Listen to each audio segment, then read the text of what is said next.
بسم الله الرحمن الرحيم الحمد لله رب العالمين والصلاة والسلام على أشرف الأنبياء والمرسلين نبينا محمد وعلى آله وأصحابه أجمعين أما بعد فأعوذ بالله من الشيطان الرجيم بسم الله الرحمن الرحيم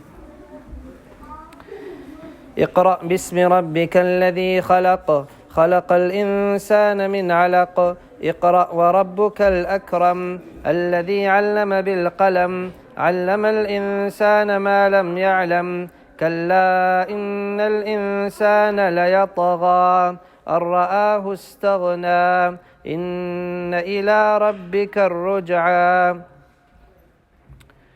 Allah subhanahu wa ta'ala, after making mention with regards to the first 5 verses of Surah Al-Alaq, where Allah subhanahu wa ta'ala speaks to Rasulullah sallallahu alayhi wa sallam with regards to reading, we made mention in verse number 4, الذي علم بالقلم. Allah subhanahu wa ta'ala taught Rasulullah sallallahu alayhi wa sallam and taught this ummah with regards to the medium of the pen. And the Mufassirin make mention, there were 3 different pens. One is the pen that wrote the taqdeer of Allah subhanahu wa ta'ala of everything that is going to take place until the day of Qiyamah. Everything is known to Allah. 1,000 years ago, today, and 1,000 years from now, is all equal to Allah subhanahu wa ta'ala.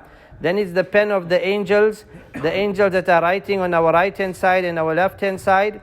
And the third is the pen that is in the hand of this human being, recording so many things that is for the benefit of mankind, to protect this knowledge and to make this human being an intellectual person. It differentiates this human being from all the other creations of Allah subhanahu wa ta'ala. Allah subhanahu wa ta'ala then states, علم الإنسان ما لم يعلم, that Allah subhanahu wa ta'ala taught insan what he did not know. كلا إن الإنسان ليطغى. Allah then states, the reality of the matter is that this human being, he likes to cross every limit. He likes to cross every limit. He likes to go beyond what he was supposed to do. The general trend of a human being is, when he is ignorant, when he does not know too much, when he is poor, when he is in the condition that he does not have much, he stays in bound, he stays protected, he stays in a level where he does not go beyond the level.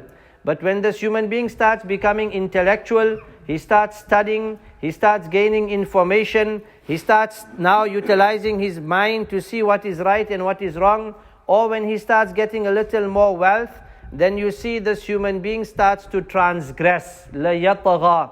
He goes beyond the limit. He goes beyond the level where he was not supposed to go. Allah subhanahu wa ta'ala then states, Ar-ra'ahu istaghna. Why he does this? Because he starts thinking himself to be independent. He starts thinking himself to be free of need. Whereas the reality of this human being is, he needs everyone. No one can live themselves on their own life by themselves.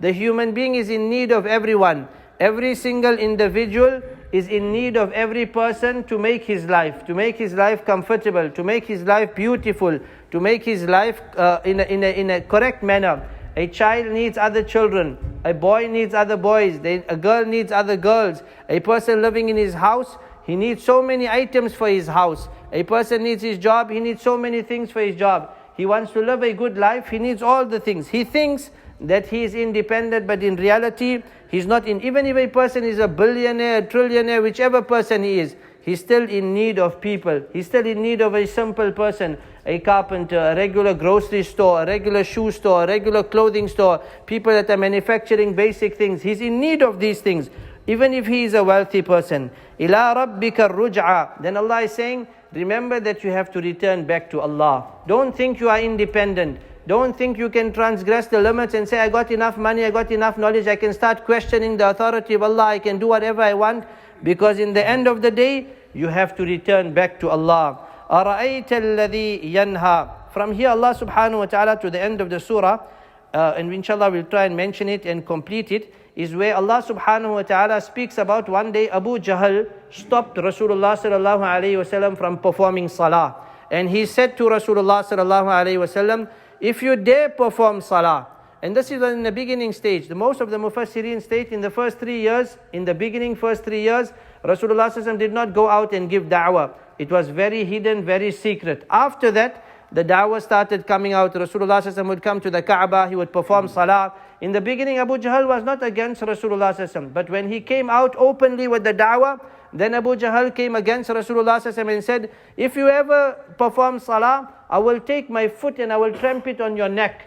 And he started threatening Rasulullah sallallahu alaihi wasallam. So one day Rasulullah sallallahu was performing salah, and he was sitting with his companions, the people that were his close people he would consult with, and he said to them, I see Rasulullah sallallahu performing salah, I will go to him and I will trample him while he's in sajda, I will put my foot on his neck. And he came close to Rasulullah sallallahu alaihi wasallam. Allah subhanahu wa ta'ala made him see two angels that were on the side of Rasulullah sallallahu alaihi wasallam protecting him. It seemed as if they were lions, or as if they were something that were going to attack him. When he came close, he pulled back. And his people asked him, why you came back? He said, no, there was something there, and I could see that if I had to come close, I would have been destroyed. And Rasulullah ﷺ said to his companions that there were two angels protecting me. Had he come a little closer, they would have destroyed him and made him into pieces. So Allah subhanahu wa ta'ala, in that incident, Allah subhanahu wa ta'ala is making reference to here in the verses towards the end of Surah Al-Alaq. أَرَأَيْتَ الَّذِي يَنْهَى. Have you seen the one that yanha, that stops? Abadan, the servant, إِذَا صَلَّى, when he was performing salah. That means Abu Jahl wants to stop Rasulullah sallallahu alayhi wasallam from performing salah. أَرَأَيْتَ إِنْ كَانَ عَلَى الْهُدَى. Do you see him that he is on guidance, he's on the right path? أَوْ أَمَرَ بِالتَّقْوَى, or he's commanding that which is the right. He's commanding piety, بِالتَّقْوَى. أَرَأَيْتَ إِنْ كَذَّبَ وَتَوَلَّى. Tell me, do you see the one that rejects, كَذَّبَ, who denies, وَتَوَلَّى, and he turns away? أَلَمْ يَعْلَمْ, does he not know, بِأَنَّ اللَّهَ يَرَى, that Allah subhanahu wa ta'ala is watching? كَلَّا لَإِن لَمْ يَنْتَهِ. Let him know, if he does not stop, if he does not resist, if he does not desist, if he does not stop what he is doing, لَنَسْفَعًا بِالنَّاصِيَةِ, we will drag him, لَنَسْفَعًا, we will drag him بِالنَّاصِيَةِ, by his forelocks, by his forehead. This was the way they would pull someone. When they wanted to drag someone, they would catch them by their head or the hair on their head, and they would drag someone.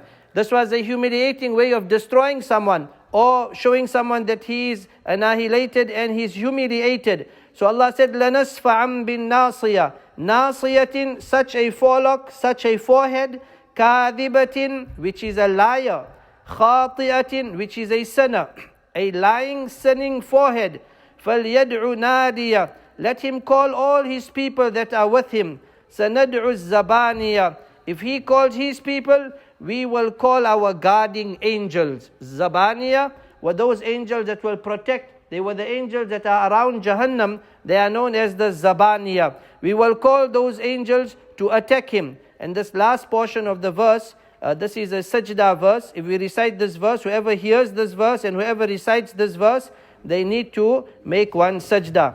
Kalla la tuti'hu wasjud waqtarib. Allah says, let them know very well that never obey him. La tuti'hu. No. Kalla means an emphatic no. La tuti'hu. Don't obey him. Wasjud. Make sajda. So he was going against the sajda. He was going against Rasulullah sallallahu alaihi wasallam, putting his head in sajda. Allah now commands Rasulullah sallallahu alaihi wasallam.